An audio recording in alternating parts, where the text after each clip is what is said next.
we're going to be going over Chapter 9, Outlines, Storyboards, and Speaking Notes. So you guys are very familiar with outlines. Speaking notes are a little bit more of a creative way to do your outlines, and they tend to be more collaborative too. So starting out here, step 8 of the basic steps for preparing a speech that are listed in your textbook. It says make a preparation outline or a storyboard and your speaking notes. So when you're outlining, it's helpful at 3 stages in preparing your speech.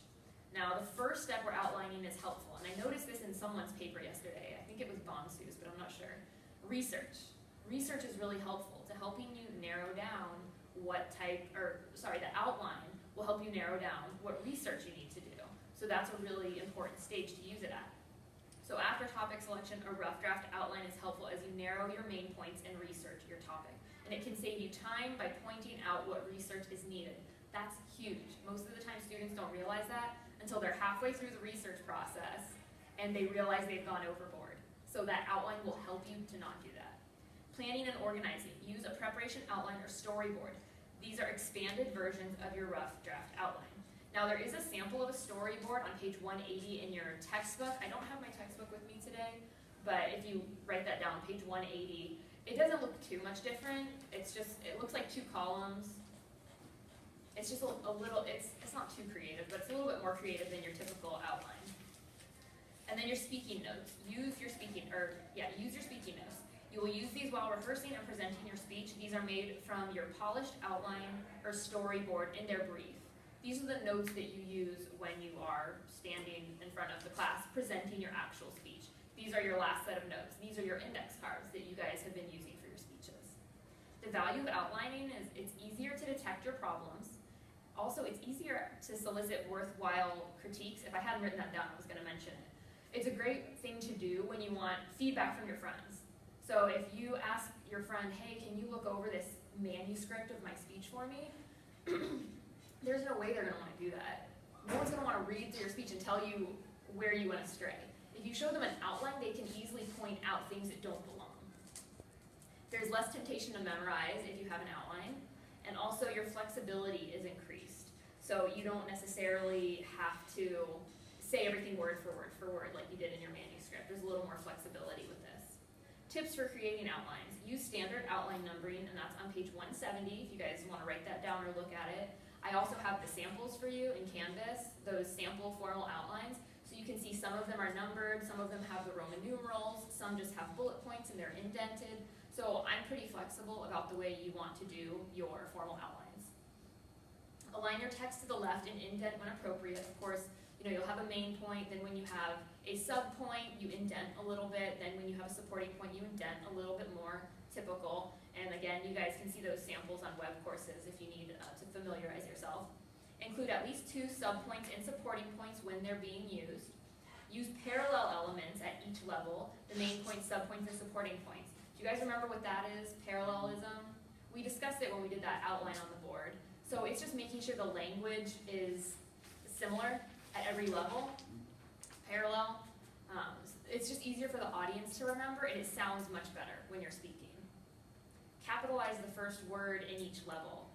That's something I think I pointed out to you, Fumi, when you were working on your PowerPoint slides. I said make sure that after the bullet point, you have capitalized that first word.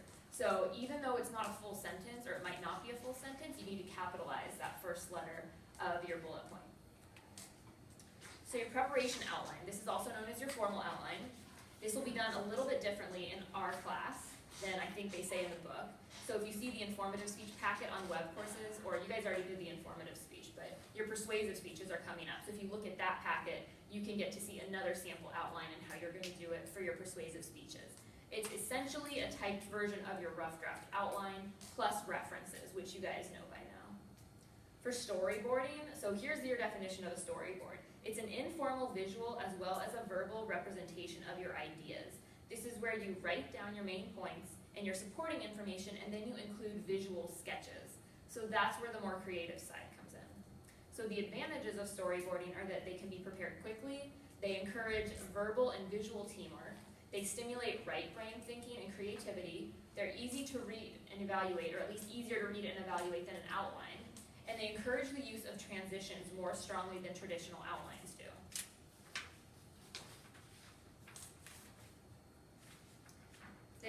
to identify organizational problems, just like your other, your regular outline would do, because verbal and visual parts of your speech are being represented.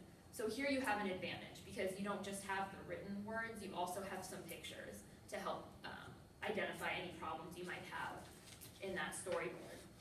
The guidelines for storyboards, you can also see those on page 179 of your textbook. Lastly, here we've got speaking notes. And again, these are what you're going to take up with you when you present. So once you've read through your preparation outline, or you've done your storyboards or looked through them a few times, and once you feel comfortable with the main points and your supporting material, this is when you go to your speaking notes. You're not going to be speaking, of course, directly from them, but you will, and see, this is what we talked about actually just a few minutes ago. This is what happens if you try to read directly from them, is one, you'll end up reading the entire thing. Remember we said that? And then your other bad option is you might end up winging it. It's too hard to just read directly off, or to glance down and look up directly from those. So you must make sure that they are brief. So if they are too detailed, that's when you might run into trouble with reading directly from it or winging it.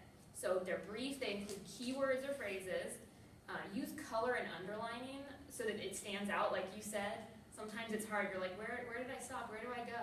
Use colors, use highlighters, underline things, draw arrows. Remember that sample I showed you guys for the intro speech?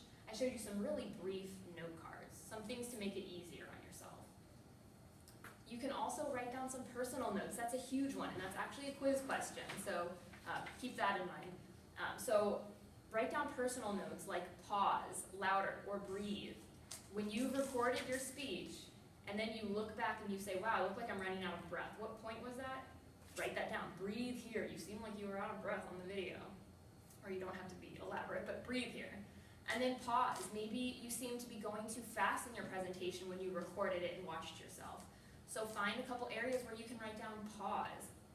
And then louder. Maybe there's a part of your speech where you kind of show off and no one can hear what you're saying. Did you guys understand what I said? So, you didn't see? Okay, because I trailed off. So if you have a volume problem at some point in your speech, work on that and write it down. Speak louder here. And then use note cards or index cards as your speaking notes. Don't use the huge ones, because those are almost just as bad as paper. Use a little one so you can have it in the palm of your hand and gesture with the other hand. Practice using them until, and this is another quiz question, until you can use them comfortably or no longer need them. So that's how comfortable you should be with this speech. And that is it for chapter 9.